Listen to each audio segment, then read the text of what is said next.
बिस्मिल्लाहिर्रहमानिर्रहीम। अस्सलाम वालेकुम नादरीन, आप यूट्यूब चैनल देख रहे हैं। मैं इमरान खान हूँ। नादरीन, जिस वक्त मैं ये वीडियो रिकॉर्ड कर रहा हूँ पाकिस्तान में रात के 3 बजे हैं और जो इम्पॉर्टेंट ख़बरें हैं और बहुत बड़ी ख़बरें हैं क्योंकि डेवलपमेंट बहुत तेज़ी से हो रही हैं। उनमें सबसे बड़ी आज़ाद कश्मीर से पाकिस्तान के हवाले से ख़बर है, वो मामला कहाँ तक पहुँचे। नंबर 2, एक बहुत बड़ी ख़बर जो है वो डोनाल्ड ट्रंप के कुछ इंकशाफात सामने आए और उसके बाद हमास का जवाब और फिर डोनाल्ड ट्रंप का फौरी तौर पे वापस जवाब, ये बहुत अहम है और इसमें पाकिस्तान का रोल बड़ा अजीब रहा, बहुत ही अजीब रहा, वो भी मैं आपको बताता हूँ। इसके अलावा एक और चीज़ है नादरीन के तरीके लब्बैक ने एक ऐलान कर दिया, जबकि भारत ने पाकिस्तान को दुनिया के नक्शे से मिटाने की धमकी इस वक्त दी है। वो क्यों दी है ये सारा कुछ मैं आपके सामने रखता हूँ। अभी जब मैं ये वीडियो रिकॉर्ड कर रहा हूँ तो कोहाला में पाकिस्तानी अवाम जो आज़ाद कश्मीर की है वो वहाँ बैठे हुए हैं और दूसरी जानिब मुज़ाकरात चल रहे हैं। ये मुज़ाकरात अभी चलते रहेंगे, ऐसा लगता है कि जल्दी ख़त्म होने वाले नहीं हैं क्योंकि बहुत सारी चीज़ें इसमें तय होनी है। नफ़रतें फैलाने वाले, गद्दारियों के सर्टिफिकेट्स बांटने वाले, वो तमाम अनासिर जो थे वो नाकाम हो गए। एस्टेब्लिशमेंट के जितने टाउट्स थे जिन्होंने बड़ी लंबी लंबी ज़बानें निकाली हुई थी, जो एस्टेब्लिशमेंट के दिए हुए इल्ज़ामात अंधाधुंध फेंक रहे थे, वो तमाम नाकाम हो गए हैं। इन्होंने बड़े निश्तर बरसाए, इन्होंने कहा जी कश्मीरी गद्दार हैं, कश्मीरी जो हैं वो ये कर रहे हैं, वो कर रहे हैं, हम इन्हें ये देते हैं, हम इन्हें वो देते हैं। बहुत इन्होंने अजीबोगरीब हरकतें की और बड़ी घटिया इन्होंने कंपेन्स चलाई।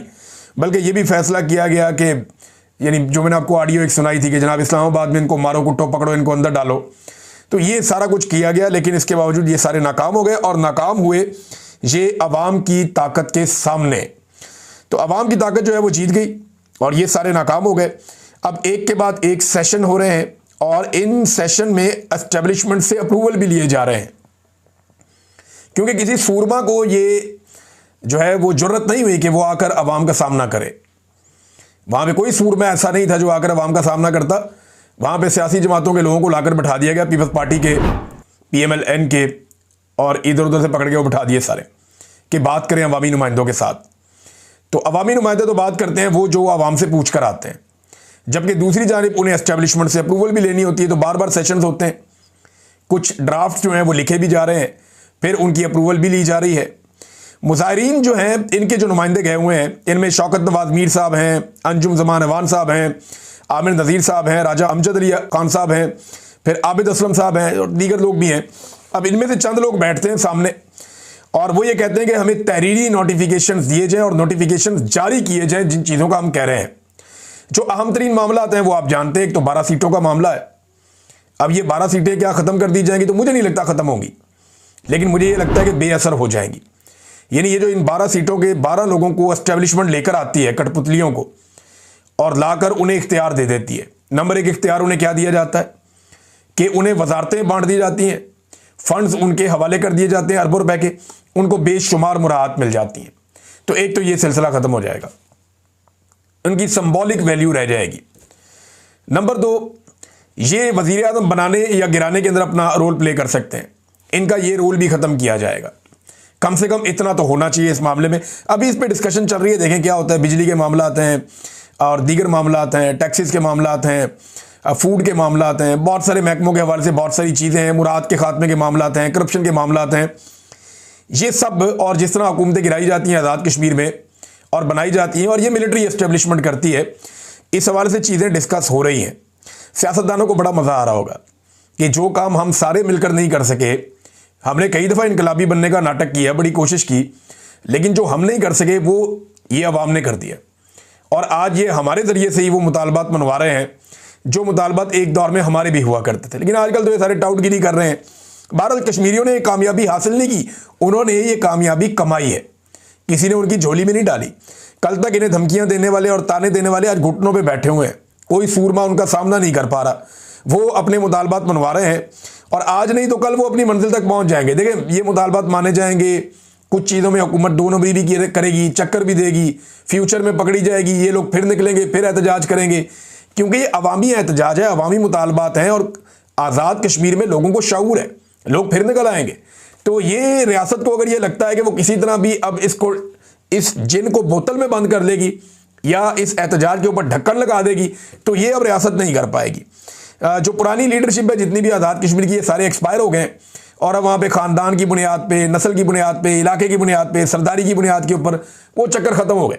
ये जितने लोग आए सारे एक दूसरे के भाई बने हुए हैं और इनके अंदर कोई फ़र्क नहीं है। ये सारे आज़ाद कश्मीर के लिए और कश्मीरियों के लिए और अपनी आने वाली नस्लों के लिए सोच रहे हैं। अब नाज़रीन, जिस तरीके से इन्होंने कामयाबी हासिल की है, यही वो तरीका है जो इमरान खान साहब बार बार कहते थे। एक चीज़ और ध्यान में रखिएगा कि धोखे का इम्कान हमेशा रहता है। इन्हें पहले भी धोखा दिया गया। जब गुज़िश्ता साल इनकी तहरीक बड़े उरूज पे गई थी, उस वक्त याद है गंडापुर साहब ने कहा था कि हम जब आएंगे तो हम ये कर देंगे, वो कर देंगे, ये तो कश्मीरियों ने आपके साथ ये कर दिया, वो कर दिया। देखो कश्मीरियों ने अपनी मंजिल के कितना करीब पहुंच गए हैं। उन्हें आज नहीं तो कल अपना मकसद वो हासिल कर लेंगे, वो अपनी मंजिल तक पहुंच जाएंगे। लेकिन गंडापुर साहब ने रस्ते में ही छोड़ दिया अपने लोगों को बार बार। अच्छा, धोखे का इम्कान जो है ना वो हमेशा रहता है। कुछ लोग ये कह रहे हैं जनाब यहाँ से फोर्सेज रवाना की जा रही हैं, ये वो सब, लेकिन अभी तक ये कहानियां हैं, इसके अंदर कोई हकीकत अभी तक दिखाई नहीं दी। मगर अवाम की ताकत हर साजिश का जवाब होती है। अब जो मर्जी कर लें, ये लोग वापस रिटेलिएट करेंगे। और एस्टेब्लिशमेंट की गलत पॉलिसियों ने आज पाकिस्तान को वहां खड़ा कर दिया कि भारत जैसा मुल्क जो मकबूजा कश्मीर में इतना जुल्म करता है, इतना जबर करता है, इतनी फस्तायत करता है, वो जनाब पाकिस्तान को धमकियां लगा रहा है। और वो पाकिस्तान को कह रहा है कि जनाब ये जो पाकिस्तान को इंसानी हकूक़ की खिलाफ वर्जियों पर जवाबदेह ठहराया जाना चाहिए। अब इंडिया की जानिब से, ये बीबीसी पे खबर आई है, अब ये इंडिया की जानिब से पाकिस्तान को ये धमकियां लगाई जा रही हैं कि हम ये मामला उठाएंगे। इंडियन वजारत खारजा के तर्जुमान रणधीर जसवाल का कहना है कि इंडिया की पाकिस्तान के ज़ेर कब्ज़ा कश्मीर में होने वाले एहतजाज पर नज़र है और हम पाकिस्तान के ज़ेर कब्ज़ा जम्मू और कश्मीर के कई इलाकों में मुजाहिरीन की रिपोर्टें देख रहे हैं जिनमें मासूम शहरियों पर पाकिस्तानी फोर्सेज के मुजालिम भी शामिल हैं, तो हम इंटरनेशनली आवाज़ उठाएंगे, ये हम कहा करते थे। लेकिन पाकिस्तानी मिलिट्री एस्टेब्लिशमेंट की जो सोच है, मोटी खोपड़ी है ना, इन्होंने वो काम कर दिया जो आज तक किसी ने नहीं किया। वो काम कर दिया कि भारत जैसे दुश्मन को, जिसने हमेशा कमजोर पिच के ऊपर वो रहा, जिसने हमेशा कश्मीरियों के साथ जुल्म किया, जबर किया, फसायत की, और एक इंटरनेशनली पाकिस्तान का बड़ा मजबूत मुकदमा था। भारत ने जो हमेशा एक कमजोरी का भारत को सामना था आलमी सतह पे, लेकिन पाकिस्तान ने या पाकिस्तान की रियासत को चलाने वाली मिलिट्री एस्टेब्लिशमेंट ने ऐसी बोंगियां मारी और ऐसी हरकतें की कि आज पाकिस्तान को इस वुल्नरेबल सिचुएशन में लाकर खड़ा कर दिया है। अफसोस है। चले, कश्मीरियों ने तो अपने हक के लिए बड़ी ज़बरदस्त लड़ाई की। अब ज़रा आ जाए पाकिस्तान पे। क्या जैसे कश्मीरियों ने अपना हक ले लिया, ऐसे पाकिस्तान भी अपना हक ले पाएगा, या पाकिस्तानी शहरी भी अपना हक ले पाएंगे? कश्मीरियों के साथ तो उतना जुल्म नहीं हुआ जितना पाकिस्तानियों के साथ जुल्म हुआ। पाकिस्तानियों को जो गिरफ्तार किया गया, कश्मीरी तो वो सोच भी नहीं सकते जितनी गिरफ्तारियां पाकिस्तानियों की हुई हैं, और बड़ी तबाहकुन गिरफ्तारियां हुई हैं पाकिस्तानियों की, खासतौर पे पाकिस्तान तहरीक इंसाफ के लोगों की, खवातीन की। कश्मीर में एक भी औरत गिरफ्तार नहीं हुई, लेकिन यहां पाकिस्तान में सैकड़ों औरतें गिरफ्तार हुई, लगभग 20,000 से ज्यादा लोग गिरफ्तार हुए, 1 लाख से ज्यादा घरों की चादर और चारदीवारी का तकद्दुस पामाल किया गया। जो गंद इन्होंने मारा पाकिस्तान के अंदर, लेकिन पाकिस्तान ने अभी तक वैसा रिस्पॉन्ड नहीं किया। इमरान खान साहब एक बात कहते हैं, और ये जो कश्मीर के अंदर हुआ उसको देखने के बाद समझ आती है। इमरान खान साहब ने कहा था कि आखिरी फैसला सड़कों पे होगा, और ये एक दफ़ा नहीं कई मरतबा इमरान खान साहब ने कहा कि आखिरी फैसला सड़कों पे होगा, लोग तैयारी पकड़ें। और इमरान खान साहब ने बार बार पब्लिक को ये कहा भी। थोड़े दिन पहले इमरान खान साहब ने अपनी पार्टी को भी कहा कि अवाम आपसे आगे निकल गई, आप पीछे रह गए, अगर आप अवाम के साथ ना मिले तो आप फारिग हो जाएंगे, अपनी सियासत भी आप तबाह कर लेंगे। तो अब पाकिस्तान तहरीक इंसाफ क्या इमरान खान साहब के फार्मूला पर चलेगी? क्योंकि यहां लीडरशिप का मामला होता है। यहां पे जो मामला है वो पब्लिक का नहीं होता, पब्लिक तो निकल आती है, लेकिन देखें ना, आज़ाद कश्मीर की लीडरशिप ने किसी जगह पे कोई चाय का वक्फा नहीं किया, वो किसी अच्छी सी जगह पे जाके बैठ नहीं गए।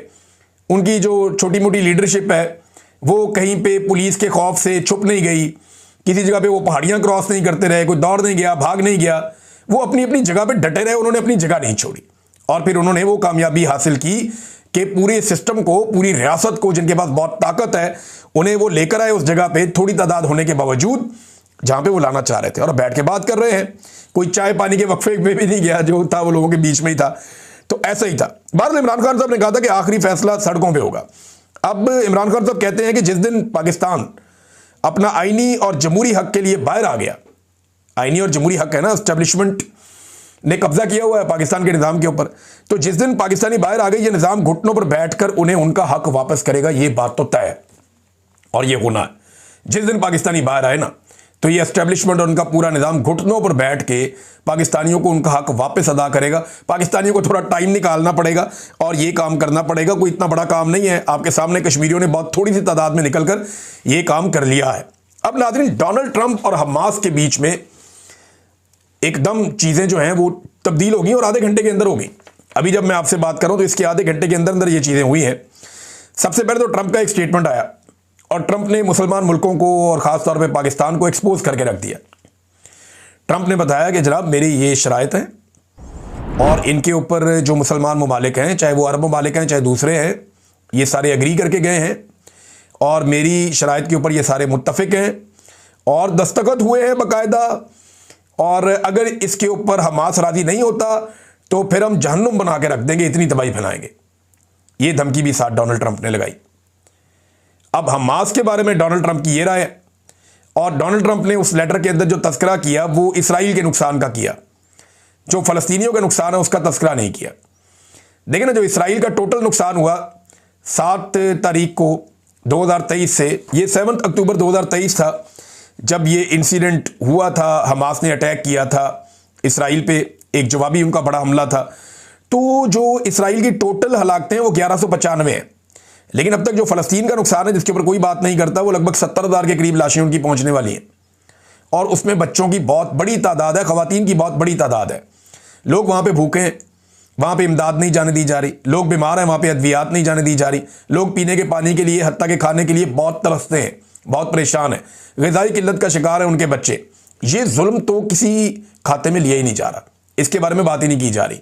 लेकिन डोनाल्ड ट्रंप ने कहा कि जहन्नुम बना के रख देंगे, ऐसी तबाही फेरेंगे, अगर हमारी बात ना मानी गई हम इस तरीके से या उस तरीके से यहाँ पे अमन कायम करेंगे। अब ये जनाब डोनाल्ड ट्रंप ने कहा। दूसरी जानिब अमेरिका जो है वो हथियार भी प्रोवाइड कर रहा है इसराइल को। लेकिन एक बात उन्होंने कंफर्म कर दी, डार साहब ने कहा ना, डार साहब ये कहते हैं कि शहबाज शरीफ साहब ट्रैवल कर रहे थे, सफर कर रहे थे, लिहाजा शहबाज शरीफ साहब ने डोनाल्ड ट्रंप का मुसव्वदा देखे बगैर ही उनकी तारीफों के पुल बांध दिए। ये डार साहब की बात अगर सही मान ले तो पाकिस्तान का वज़ीर आज़म इंतहाई गैर जिम्मेदार आदमी है कि जिसने ये जाने बगैर कि उसने क्या कहा उसके ऊपर जनाब वो कर दिया। और उन्होंने कहा जी जो हमारे साथ बात हुई थी वो कुछ और थी और ये मुसव्वदा जो डोनाल्ड ट्रंप लेकर आए ये जाली है, ये वो है ही नहीं। ये डार साहब ने कह दिया। अभी अल जजीरा ने, दुनिया भर के अखबारात ने चला दिया। देखते हैं डोनाल्ड ट्रंप इसके ऊपर क्या रिएक्शन देता है। लेकिन देखें शहबाज शरीफ साहब के पास ऑप्शंस क्या हैं। अगर तो ये वो मुसव्वदा नहीं है तो जो मुसव्वदा डिस्कस हुआ था शहबाज शरीफ को चाहिए कि वो मंजर आम पर लेकर आए कि हमारे साथ ये बातें तय हुई थी और ये जो बातें आप कर रहे हैं तो नहीं हुई थी। या फिर वो अपनी वो ट्वीट जिसमें उन्होंने तारीफें की थी वो डिलीट कर दें, वो भी डिलीट नहीं कर रहे। या फिर शहबाज शरीफ साहब ये डार वाली बात को दोहराएं और बताएं दुनिया को कि हमारे साथ जनाब ये बातें तय नहीं हुई थी, हमारे साथ कोई, अगर वो मुआहिदा नहीं दिखा सकते, खुफिया रखना है तो वो ये बता दें जनाब के डोनाल्ड ट्रंप के साथ जो हमारी बातचीत तय हुई थी वो ये नहीं थी। ये भी नहीं शहबाज शरीफ साहब कर रहे। तो तीनों में कोई ऑप्शन नहीं ले रहे क्योंकि ट्रंप को गलत कहने की जरूरत ये कभी नहीं कर पाएंगे। ये तो ट्रंप को वहां पे खुशामदे करके आए हैं। देखिए ना, जो जूता मिलता है फौरन ये पॉलिश और ब्रश निकाल लेते हैं। भाई कुछ जूता ऐसा भी होता है जो सर पे पड़ जाता है, पॉलिश नहीं करनी होती उसकी। अब इमरान खान जैसे तो नहीं है कि ये डोनाल्ड ट्रंप को जवाब दें। याद है डोनाल्ड ट्रंप ने जब पाकिस्तान के बारे में बातचीत की थी तो इमरान खान साहब ने बाकायदा डोनाल्ड ट्रंप को टिका कर जवाब दिया था और उसके बाद जब इमरान खान की डोनाल्ड ट्रंप से मुलाकात हुई तो डोनाल्ड ट्रंप ने इसके बावजूद इमरान खान साहब की बड़ी इज्जत भी की थी। तो इमरान खान इतना जरूरतमंद आदमी था कि वो डोनाल्ड ट्रंप को भी साफ टिका कर जवाब दे सकता था और सोशल मीडिया पे देता था। लेकिन शहबाज शरीफ साहब जो है वो उस दिन से चुप करके बैठे हुए हैं, वो बात करने के लिए तैयार ही नहीं है। अच्छा नाज़रीन, एक चीज़ और, अभी ये जो हमास वाला और डोनाल्ड ट्रंप वाला है वो मैं थोड़ा यहाँ रोकता हूँ। एक चीज़ मैंने बड़ी ज़रूरी बतानी है आज़ाद कश्मीर में कि वहाँ पे इंटरनेट अभी नहीं खोला गया।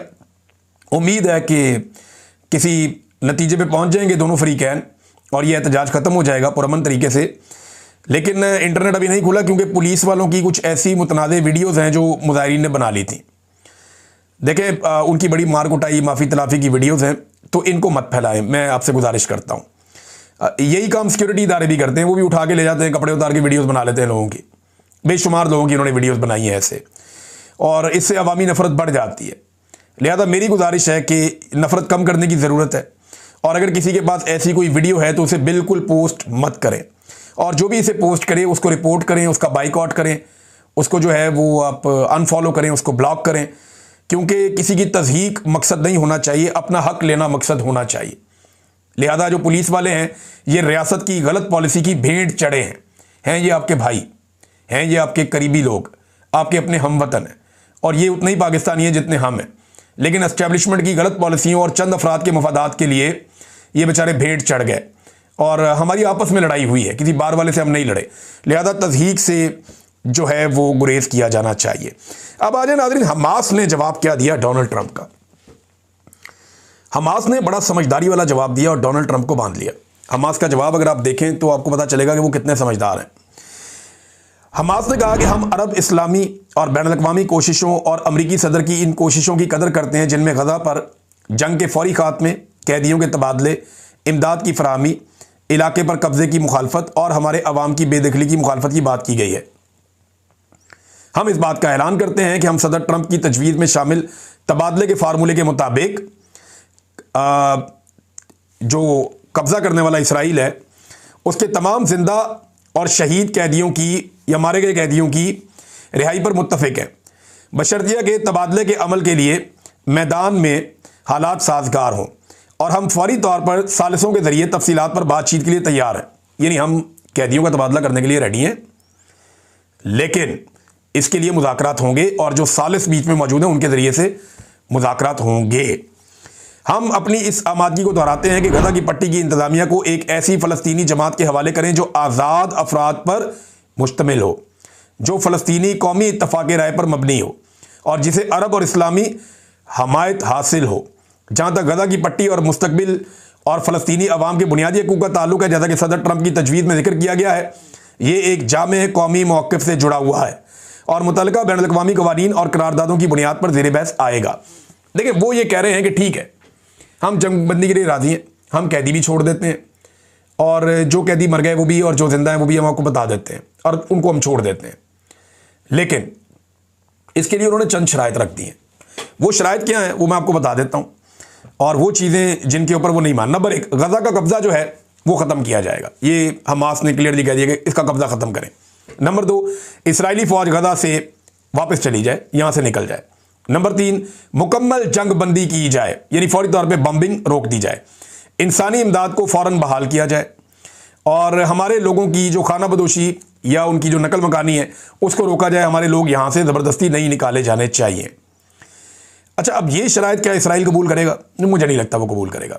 इसराइल ये चाहता है कि वो यहाँ पर मौजूद रहे और अपने फ़ौजी का इनखला, वहाँ से फ़ौजियों का इनखला गज़ा से ना हो। अब इसके ऊपर मुज़ाकरात होने, लेकिन ट्रंप ने फौरी तौर पर कह दिया कि इसराइल बमबारी रोक दे और बमबारी रोककर कैदियों की जो रिहाई है उसका बंदोबस्त करे और ये उनकी प्रायोरिटी है। वो ये चाहते हैं कि कैदी फौरी तौर पे छुड़वाए जाएं, लेकिन कैदी छुड़वाने के लिए भी हमास को कुछ गारंटियां चाहिए होंगी और वो गारंटीज हमास लेगा किससे?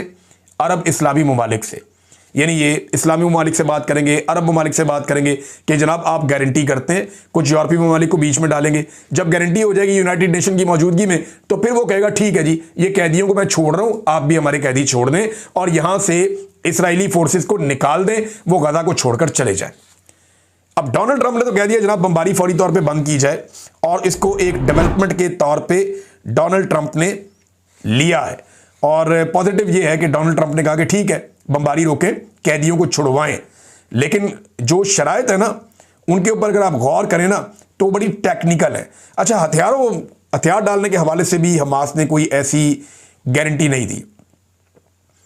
उन्होंने कहा जी कि हमास एक कौमी आज़ादी की तहरीक है और किसी भी दहशतगर्दी की तारीफ इन पर लागू ही नहीं होती। दहशतगर्द तो ये है नहीं और जिसमें मुज़ाहमत और आज़ादी का जुर्म शुमार किया जाए ना कि ये कोई दहशतगर्द नहीं। उन्होंने कहा जी हमास का हथियार सिर्फ काबिज कुव्वत के खिलाफ मज़ामत के लिए है, यानी इसराइल कब्जा करता है उसके खिलाफ मज़ामत करते हैं और वैसे हमारे हथियार की कोई हैसियत नहीं है। और अगर कब्जा ख़त्म होकर फ़लस्तीन खुद हुक्मरानी कायम कर ले, यानी फ़लस्तीन के अंदर एक ऐसी हुकूमत बन जाए जो आज़ाद हो, तो फिर मज़ामत के नाम पर हथियार रखने की ज़रूरत हमारी ख़त्म हो जाएगी। फिर हमें हथियार रखने की ज़रूरत ही नहीं है। हम हथियार जो हुकूमत आएगी यहाँ पे फ़लस्तीनियों की, हम उन्हें हथियार दे देंगे, वो जाने और हथियार जाने। हमने तो हथियार इसलिए रखे हुए हैं कि क्योंकि हमारे ऊपर कब्जा हो गया, जब कब्जा खत्म हो गया तो हथियारों की जरूरत नहीं है। ये हमास ने कहा। एक और चीज जो हमास ने कही, इन्हें कोई भी ऐसी हुकूमत कबूल नहीं होगी जो गैर मुल्कियों की हो। वो ये कहते हैं कि फ़लस्तीनियों की हुकूमत बनाई जाए जिससे अरबों की और मुसलमानों की या इस्लामी ममालिक की हमायत हासिल हो, एक ऐसी हुकूमत बनाई जाए। अब वो जैसे डोनाल्ड ट्रंप कहते हैं कि मैं सरबराह बनूंगा या टॉनी ब्लेयर उसके अंदर एक बड़ा रोल प्ले करेंगे या कुछ और लोग शामिल किए जाएंगे, वो उसमें नहीं मान रहे। वो ये कह रहे हैं जी उसकी ज़रूरत नहीं, वो गैर ज़रूरी है। ये फ़लस्तीनी टेक्नोक्रेट्स के ऊपर आप एक हुकूमत बना दें जो अवाम को काबिल कबूल हो, अरबों को काबिल कबूल हो और मुसलमान ममालिक को काबिल कबूल हो, और जब यहाँ से इसराइल निकल कर चला जाएगा ख़तरात ख़त्म हो जाएंगे, हम हथियार भी डाल देंगे और इन शराइत के ऊपर हम कैदी भी छोड़ने को तैयार हैं। ये हमास ने बड़ा स्मार्ट मूव किया और इसको सराहा जा रहा है। कतर ने, मिस्र ने फ़ौरी तौर पे इसके ऊपर रद्दमल दिया और उन्होंने कहा जी कि ठीक है, बिल्कुल ठीक है, ये बड़ी पॉजिटिव चीज़ है और मुज़ाकरात को यकीनी बनाने के लिए उन्होंने कहा जी हम इक़दामात कर रहे हैं। नाज़रीन, तहरीक लब्बैक बहुत लेट हो गई। उन्होंने एहतजाज का ऐलान किया कि अमरीकी एम्बेसी तक वो एहतजाज करने के लिए जाएंगे, लेकिन अगले जुम्मे का टाइम उन्होंने दे दिया। कल जुम्मा था, अब जो जुम्मा आएगा तब तक का उन्होंने टाइम दिया है। अब देखते हैं कि तब तक हालात ये रहते हैं, जंगबंदी हो जाती है, मामला कहाँ पहुँचता है। लेकिन उन्होंने कहा उन्हें शक है कि शायद इसराइल को तस्लीम किया जाएगा और ये हम कभी नहीं होने देंगे। बहरहाल उन्होंने एहतजाज का ऐलान किया है तहरीक लब्बैक ने। भारत ने बड़े अजीबोगरीब मौके पर पाकिस्तान को बड़ी मानी खेज धमकी लगा दी है। भारत के आर्मी चीफ ने पाकिस्तान के ऊपर दहशतगर्दी का इल्ज़ाम लगाते हुए कहा कि वो पाकिस्तान को बसूरत दीगर अगर पाकिस्तान बाज नहीं आता तो ये भारतीय आर्मी चीफ कह रहा है, हर्जा सराई आप उनकी चेक करें, वो कहते हैं पाकिस्तान के नक्शे को मिटा देंगे या पाकिस्तान को दुनिया के नक्शे से ख़त्म कर देंगे। ये जनाब भारतीय आर्मी चीफ कह रहे हैं। ये ना हर उस मौके के ऊपर आगे स्टेटमेंट देते हैं जब पाकिस्तान की एस्टेब्लिशमेंट फंसी हुई होती है। पिछली मरतबा पाकिस्तान की एस्टेब्लिशमेंट की ऐसी तैसी फिर गई थी, इन्होंने लड़ाई करके अपने तैयारी गिरवा ली और एस्टेब्लिशमेंट को ऑक्सीजन मिल गई। तो इस मरतबा फिर जब एस्टेब्लिशमेंट इसराइल के मामले में फंस गई है, वहां पे कश्मीर के मामले में फंस गई है, तो भारतीय आर्मी चीफ ऐसा लगता है कि भारत के लिए नहीं पाकिस्तान के लिए काम करता है। ये फिर तैयारी गिरवा लेगा, ये फिर कोई ऐसी हरकत करवा लेगा, मस्जिद ठुकवा लेगा, वो फायदा फिर एस्टेब्लिशमेंट का हो जाएगा। तो ये हर उस मौके पे बीच में आ जाते हैं जिस मौके पे इनका बनता ही नहीं बीच में आना। बहरहाल अगर इनको शौक है दोबारा एडवेंचर करने का तो करके देख लें, ये घोड़ा और ये मैदान। अब तक के लिए इतने ही, अपना ख्याल रखिएगा अपने चैनल का भी। अल्लाह हाफिज़।